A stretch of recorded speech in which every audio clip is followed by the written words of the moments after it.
अब पीएम की कुर्सी शाह के नाम, मोदी ने दे दिए बड़े संकेत, जिसके बाद बीजेपी और संघ में घमासान शुरू हो गया है। दरअसल दोस्तों, आज की यह खबर बहुत ही दिलचस्प है। एनडीए की संसदीय दल की बैठक में मोदी जी ने कांग्रेस और राहुल को कैसे देश विरोधी साबित करना है संसद में, जहां भी मौका मिले विपक्ष को, एनडीए के सांसदों को, ये तो नरेंद्र मोदी ने उन्हें समझाया, जिसके बारे में कल मैंने आपको बतलाया था। इसके अलावा भी कुछ ऐसा उन्होंने कहा है जिससे खलबली मची हुई। प्रधानमंत्री नरेंद्र मोदी जी की कुर्सी अब छीनने जा रही है, लेकिन उसके बाद एक बड़ा सवाल कि आखिर प्रधानमंत्री नरेंद्र मोदी जी की कुर्सी पर कौन पीएम के फेस पर बैठने जा रहा है। क्या संकेत मोदी जी ने अपनी तरफ से खुद दे दिए। दोस्तों, हमारे साथ वरिष्ठ पत्रकार मौजूद हैं अदिति, आप उनकी इस रिपोर्ट को देखिए। दोस्तों नमस्कार, स्वागत है आपका 4 PM पर। मैं हूं आपके साथ अदिति। अब पीएम की कुर्सी शाह के नाम, मोदी ने दे दिए बड़े संकेत, जिसके बाद बीजेपी और संघ में घमासान शुरू हो गया है। दरअसल दोस्तों, आज की यह खबर और संघ बहुत ही दिलचस्प है। एनडीए की संसदीय दल की बैठक में मोदी जी ने कांग्रेस और राहुल को कैसे देश विरोधी साबित करना है संसद में, जहां भी मौका मिले विपक्ष को, एनडीए के सांसदों को, ये तो नरेंद्र मोदी ने उन्हें समझाया, जिसके बारे में कल मैंने आपको बतलाया था। इसके अलावा भी कुछ ऐसा उन्होंने कहा है जिससे खलबली मची हुई है। मोदी जी अमित शाह क्यों करने लगे? क्यों मोदी जी अमित शाह को हर कामकाज में आगे बढ़ा रहे हैं, आगे कर रहे हैं? इसके पीछे उनकी मंशा क्या है, उसे लेकर के साफ शब्दों में उन्होंने संकेत दिया, कह दिया है कि मोदी के साथ अगर कोई है तो वो अमित शाह है, मोदी के बाद अगर कोई है तो वो अमित शाह है। ना संघ और ना ही आरएसएस मोदी जी की तरफ से कहीं पर भी नजर आएंगे। हवाई बातें बिल्कुल नहीं कर रही हूँ। सबसे पहले खबर की पुष्टि आपको मैं कर देती हूँ। दोस्तों स्क्रीन पर देखिए, ये सिर्फ शुरुआत, अभी तो और आगे जाना है। 60 साल के अमित शाह को लेकर के पीएम मोदी ने दे दिए बड़े संकेत। प्रधानमंत्री नरेंद्र मोदी ने मंगलवार को केंद्रीय मंत्री अमित शाह को देश का सबसे लंबे समय तक सेवा देने वाला गृह मंत्री के रूप में उनकी तारीफ की, जिसके बाद पीएम मोदी ने कहा कि ये उनके लिए सिर्फ शुरुआत है, आगे उनका जो करियर है वो बहुत लंबी चौड़ी है, अभी तो उन्हें और आगे जाना है, अमित शाह को और आगे जाना है। पीएम मोदी के इस बयान के बाद बीजेपी इस बात की अटकलें लगाई जाने लगी, बीजेपी के अंदर इस बात की अटकलें लगाई जा रही है कि शाह को ये समर्थन केवल तारीफ भर नहीं है। दोस्तों, ये बात हर कोई जानता है, समझता है, ये एकदम ओपन सीक्रेट है कि अमित शाह मोदी को चलाते हैं, अमित शाह पीएमओ चलाते हैं और अमित शाह के इशारे पर ही मोदी को कामकाज करना पड़ रहा है। दरअसल सरकार मोदी नहीं, पीएमओ नहीं, बल्कि अमित शाह होम मिनिस्ट्री चला रहे हैं। दोस्तों, ये अमित शाह को लेकर के मोदी ने जो कुछ भी कहा है, 60 साल के भाजपा सांसद माननीय गृह मंत्री जी, पूर्व भाजपा अध्यक्ष अमित शाह के लिए एक बड़ी भूमिका का संकेत माना जा रहा है।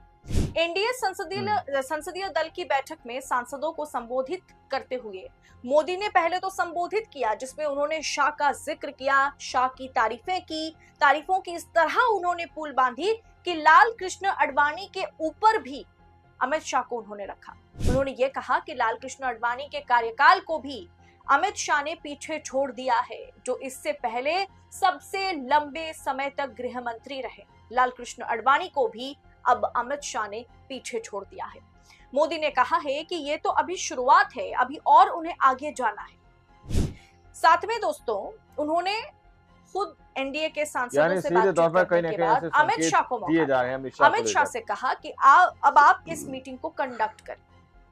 तो पीएम मोदी ने कल एनडीए की संसदीय दल की मीटिंग में जो कुछ भी वो कहते हुए नजर आए, जो कुछ भी वो करते हुए नजर आए, जिस तरीके से अमित शाह को आगे बढ़ाते हुए नजर आए, मोदी के इस बयान के मायने क्या है? इससे पहले मैं आपको थोड़ा और पीछे ले जाती हूँ, आऊंगी कि मोदी के इस बयान के पीछे मायने क्या है, इसके साथ पीएम की कुर्सी, प्रेसिडेंट की कुर्सी, संघ का दबाव, ये सब कुछ आपस में किस तरीके से कनेक्टेड है, सब कुछ बतलाऊंगी। लेकिन जरा सोचिए, जब पहलगाम आतंकी हमले को लेकर के, ऑपरेशन सिंदूर को लेकर के सदन में मोदी से सवाल पूछा जा रहा था, सरकार से सवाल पूछा जा रहा था, तो लोकसभा में मोदी जी विपक्ष को संबोधित करते हुए, देश को संबोधित करते हुए जवाब देते हुए वो नजर तो आए थे, लेकिन राज्यसभा में मोदी जी नजर नहीं आए थे। जिस बात को मल्लिकार्जुन खड़गे ने, जिस बात को मनोज झा ने उठाया था, कल्याण बैनर्जी ने भी उठाया था, कि राज्यसभा में भी संजय सिंह ने उठाया था, आम आदमी पार्टी सांसद, कि मोदी जी को राज्यसभा में भी 2 घंटा उन्हें इस मसले पर, ऑपरेशन सिंदूर पर बातें रखनी चाहिए थी, लेकिन मोदी मिनिमम 2 घंटे तो कम से कम बातें रखनी चाहिए। मोदी जी ने पहलगाम आतंकी हमले से लेकर के, और अगर बात की जाए ऑपरेशन सिंदूर, इन दोनों मुद्दे पर विपक्ष के आगे मोदी जी ने अमित शाह को खड़ा कर दिया था, जबकि एक प्रधानमंत्री को राज्यसभा में इस मुद्दे पर राज्यसभा को संबोधित करना था, लेकिन मोदी जी ने ऐसा नहीं किया। वहां उन्होंने गृह मंत्री अमित शाह को भेज दिया था। अब आते हैं कि मोदी के इस बयान के पीछे मायने क्या है, संकेत क्या है। हिंदुस्तान टाइम्स ने अपनी रिपोर्ट में यह बताया है कि एक सीनियर पार्टी नेता नामना छपने की शर्त पर कहा है कि प्रधानमंत्री के बयान को दोनों के बीच, यानी मोदी और शाह के बीच एक घनिष्ठ संबंधों की पुष्टि के रूप में देखा जा सकता है। इसके साथ भी पार्टी हायरार्की में स्पष्टता का भी संकेत देता है ये बयान। नेता ने कहा है कि कुछ लोग हायरार्की समेत कुछ मुद्दों पर अटकलें लगा रहे थे कि मोदी के बाद किसे मौका दिया जाएगा, क्या राजनाथ सिंह मोदी के बाद है, क्या नितिन गडकरी मोदी के बाद है, या फिर आरएसएस है, संघ है, मोहन भागवत है। तो एक तरीके से मोदी जी ने ये बातें रख करके समझा दिया है कि हायरार्की में मोदी के साथ अमित शाह है, मोदी के बाद अमित शाह है, अमित शाह ही अमित शाह है। लेकिन प्रधानमंत्री के बयान ने इस धारणा को खत्म कर दिया है दोस्तों, कि कहीं आरएसएस हो सकते हैं, कहीं मोहन भागवत हो सकते हैं, राजनाथ सिंह हो सकते हैं, मोदी के बाद नितिन गडकरी को कुर्सी, ये संकेत दिए गए मोदी जी की तरफ से। इन तमाम बयानों को मोदी के एक भाषण ने, एक बयान ने, एक टिप्पणी ने खारिज कर दिया है, खत्म कर दिया है। दोस्तों अगले ही महीने मोदी जी 75 पूरा करेंगे, 75 के हो जाएंगे, और मोदी के बनाए गए नियमों के मुताबिक अब मोदी को रिटायरमेंट का मोदी जी का समय आ गया है। आरएसएस भी, मोहन भागवत भी दबाव बना रहे हैं, आरएसएस भी भयंकर दबाव बना रही है कि मोदी जी अब कुर्सी छोड़े और बाजू वाले को मौका दे। हर हाल में आरएसएस या संघ चाहते हैं कि अमित शाह और मोदी, यानी गुजरात लॉबी, दिल्ली की कुर्सी से, दिल्ली की कमान से दूर चला जाए। अब ऐसे में शाह को कुर्सी सौंपने की प्लानिंग मोदी जी कर रहे हैं। हायरार्की में मोदी और शाह ही सब कुछ है। यहाँ ना कोई आप कह सकते हैं कि संघ प्रमुख है, ना कोई आरएसएस के नेता है, और ना ही गडकरी है, ना ही वसुंधरा राजे है, ना ही राजनाथ सिंह है। ये साफ उन्होंने कर दिया। और ये मैंने आपसे कहा ना, ओपन सीक्रेट है कि मोदी को शाही चलाते हैं, पीएमओ को शाही चलाते हैं, सरकार को एक तरीके से शाह चलाते हैं, और संगठन को भी, यानी बीजेपी पार्टी को भी शाही चलाते हैं। अब इसके बाद मोदी की कुर्सी अगर किसी को सौंपी जाए तो वो अमित शाह को सौंपी जाए। इसका पूरी तरीके से ऐलान, संकेत मोदी जी ने कल एनडीए संसदीय दल की मीटिंग में दे दी है। तो क्या मोदी जी राष्ट्रपति बनेंगे? क्योंकि इतनी जल्द मोदी जी पॉलिटिक्स से, कुर्सी से संन्यास ले लेंगे, ऐसा हो नहीं सकता। वो बहुत ही पद हो कुर्सी के भूखे हैं, इस बात को कहने में कोई गुरेज नहीं है, कोई दौराई नहीं।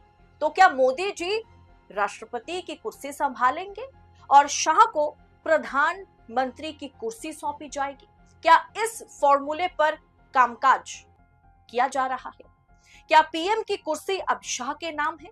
मोदी ने एनडीए की संसदीय दल की बैठक में, यानी सीधे तौर पर कहीं ना कहीं ऐसे संकेत दिए जा रहे हैं अमित शाह के बारे में बातें रखी हैं, वो एक बड़े संकेत की ओर इशारा है, कुछ और नहीं। दोस्तों आपको क्या लग रहा है? और ये बात सामने आने के बाद संघ खुश नहीं है, क्योंकि संघ हर हाल में बीजेपी में मोदी और शाह को एग्जिट करवाना चाहता है।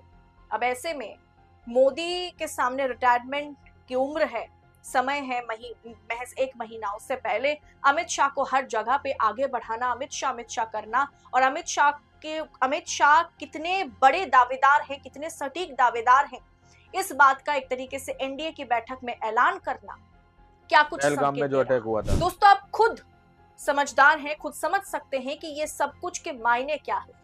आप इससे क्या आंकलन कर समझते हैं, कमेंट बॉक्स में अपनी राय हमारे साथ शेयर करें और ऐसी तमाम खबरों को, पॉलिटिकल अपडेट को, पॉलिटिकल एनालिसिस को सबसे पहले पाने के लिए 4 PM के साथ बने रहे। तो आप लोगों ने इस वीडियो को शुरू से आखिर तक देखा। वीडियो के अंदर साफ तौर पर बात की गई है कि जिस बात को लेकर आरएसएस के अंदर भी काफी हलचल मची हुई थी कि आखिर नेक्स्ट पीएम कौन होगा, तो उसको लेकर प्रधानमंत्री नरेंद्र मोदी जी ने खुद इस बात के संकेत दे दिए कि नेक्स्ट पीएम आखिर कौन हो सकते हैं। दोस्तों यहाँ पर अमित शाह को लेकर काफी कयास लगाए जा रहे हैं। जिस तरह से प्रधानमंत्री नरेंद्र मोदी जी ने अमित शाह की तारीफों के पुल बांधे हैं, जिस तरह से प्रधानमंत्री नरेंद्र मोदी जी ने अमित शाह को लेकर राजनीतिक तौर पर एक लंबे करियर के इतिहास के नाम पर जिस तरह से तारीफ की है, उसके आधार पर सीधे तौर पर मोदी जी की तरफ से संकेत दिए जा रहे हैं। जैसा कि अदिति कह रही हैं कि सीधे तौर पर कहीं ना कहीं नेक्स्ट पीएम अमित शाह होंगे। बाकी आप लोगों ने इस पूरी रिपोर्ट को देखा सुना, आप लोग इस रिपोर्ट के बारे में क्या सोचते हैं, क्या समझते हैं, अपनी राय कमेंट सेक्शन में जरूर दीजिएगा। इस वीडियो में जब तक के लिए जय हिंद, जय भारत।